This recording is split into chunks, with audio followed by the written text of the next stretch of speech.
Malangnya politikus dadakan. AHY gagal jadi gubernur, cawapres, dan menteri.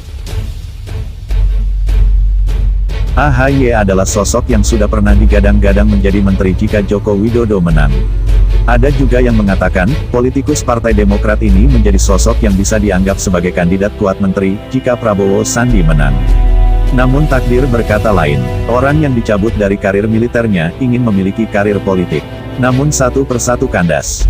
Pilgub jadi pecundang, Pilpres juga nggak ditarik jadi cawapres Jokowi, ataupun Prabowo.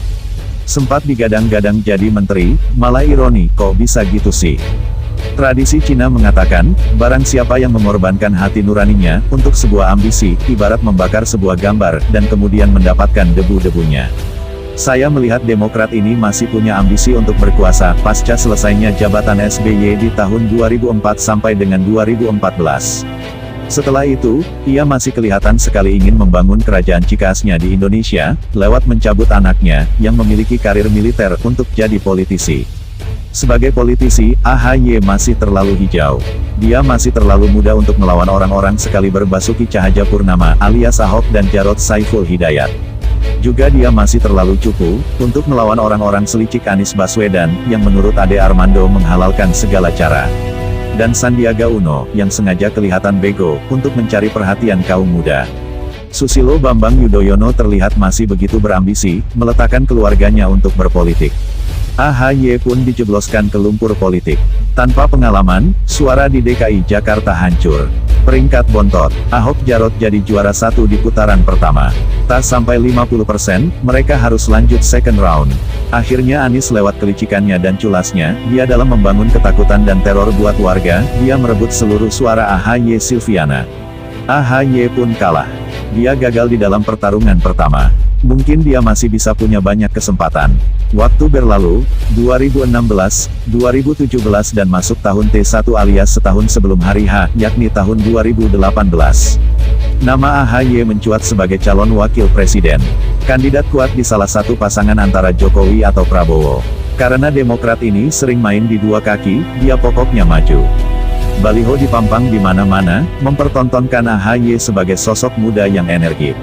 Kuat, seolah berpengalaman. Padahal politikus cangkokan. Dia pun dijadikan ketum Demokrat menggantikan bapaknya SBY yang sudah tua.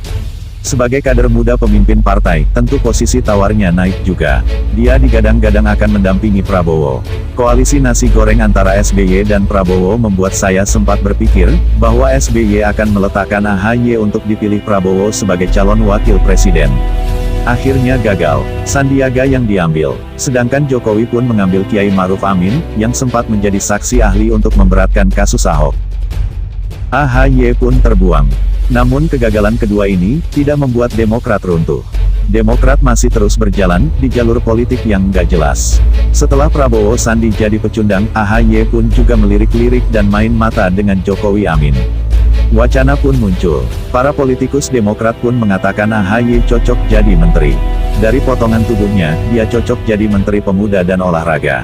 Namanya diangkat-angkat terus. Dibunyikan. Jokowi mendengar, tapi tidak direspons. AHY pun juga sering posting IG sedang olahraga. Kuat sekali aroma endorse-nya. Jokowi pun di Kabinet Indonesia Maju Jilid 1 pun tidak mengambil AHY. Ini bukan kegagalan ketiga, karena memang sepertinya Demokrat saat itu namanya buruk. Mungkin tunggu reshuffle. Badai penangkapan menteri-menteri Jokowi pun pada akhirnya terjadi. Si Edi Prabowo koruptor benih lobster dicinduk oleh novel. Mensos Juliari Batubara pun juga menyerahkan diri terkait korupsi bansos. Nama AHY pun digadang-gadang lagi. Muncul sebagai pengganti. Ternyata yang diambil adalah Sandiaga Uno. Sandiaga Uno jadi Menteri Parekraf, yang sempat menolak jika ditawari jadi menteri saat kampanye Pilpres 2019 silam. Sandiaga Uno lagi-lagi menghancurkan ambisi AHY. Sandi sudah 2 kali mengangkangi AHY. Saat Pilkada DKI, dan saat penunjukan menteri. 3 kali gagal, dari Gubernur DKI gagal. Penunjukan cawapres gagal. Terakhir digadang-gadang jadi menteri juga gagal. Politikus kagetan sih. Dari sini kita belajar bahwa ambisi orang tua ternyata menjerumuskan anak. Saya ucapkan selamat untuk AHY. Anda harusnya dari dulu gak perlu dicabut karir militernya. Kali aja saat ini kamu bisa jadi Panglima TNI.